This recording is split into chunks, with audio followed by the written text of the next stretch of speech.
Assalamualaikum warahmatullahi wabarakatuh. Alhamdulillahi rabbil alamin. Allahumma salli ala sayyidina Muhammad wa ala ali sayyidina Muhammad. Rabbi israh li sadri wa yassir li amri wahlul 'uqdatam min lisani yafqahu qawli, amma ba'd. Para pemirsa dimanapun berada, pada kesempatan yang berbahagia ini, marilah sama-sama kita mengucapkan rasa syukur kita kepada Allah Subhanahu wa taala dengan ucapan alhamdulillahirabbil alamin.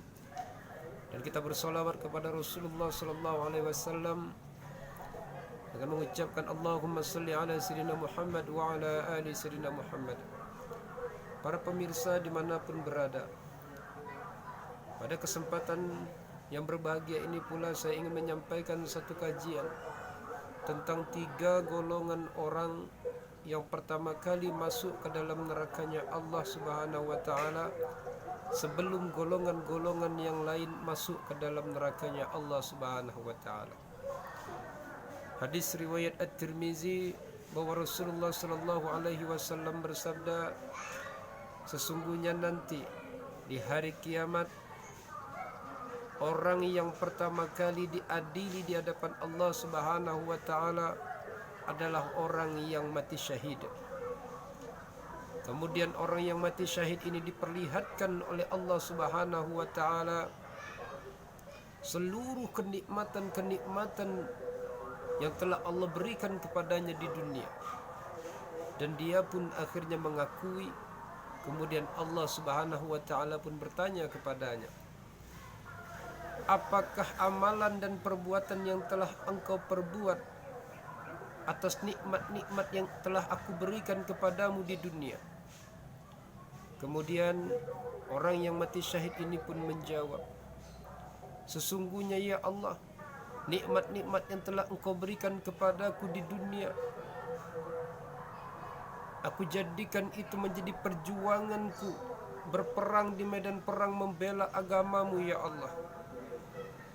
Dan itu semua aku lakukan karenamu ya Allah. Kemudian Allah Subhanahu wa taala pun berfirman, kadzabta, engkau telah berdusta.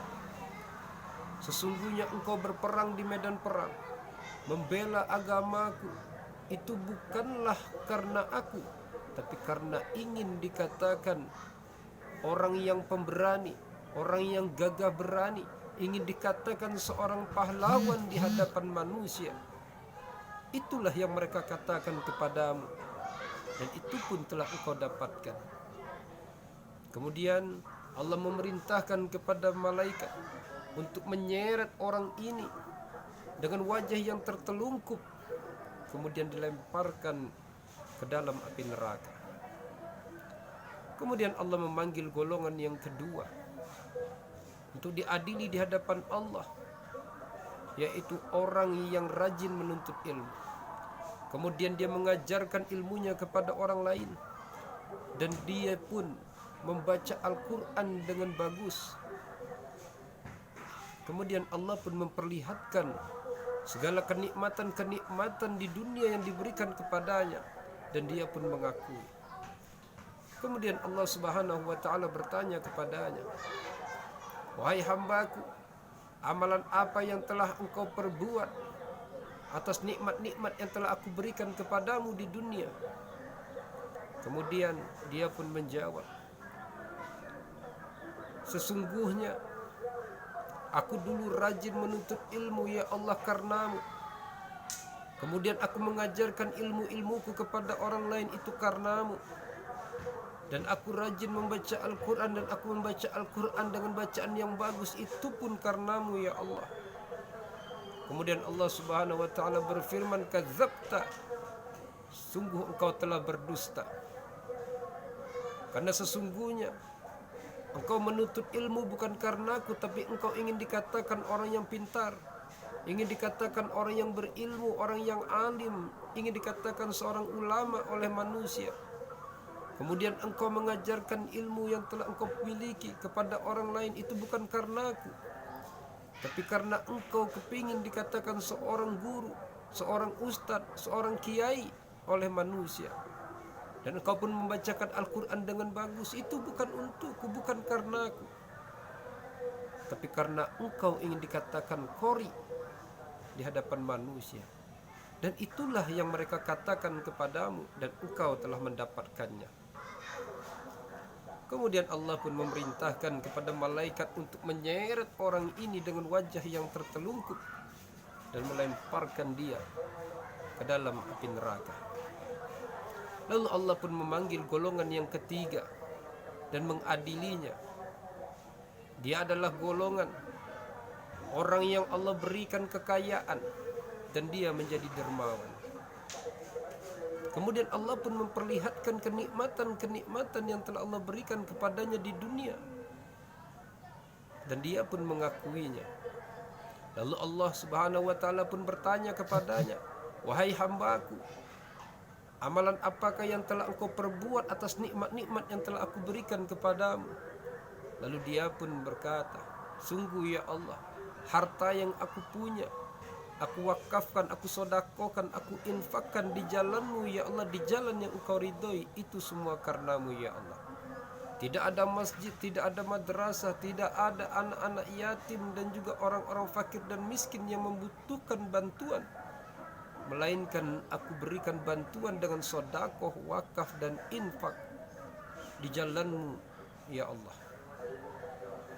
Lalu kemudian Allah pun berfirman, kadzabta, engkau telah berdusta, karena sesungguhnya engkau membangun masjid, engkau membangun madrasah, lalu engkau membantu daripada anak-anak yatim dan juga fakir serta orang miskin, bukan karena aku, karena engkau ingin dikatakan dermawan di hadapan manusia, karena engkau ingin dikatakan orang yang murah hati oleh manusia, engkau ingin dipuji oleh manusia, bukan karena aku.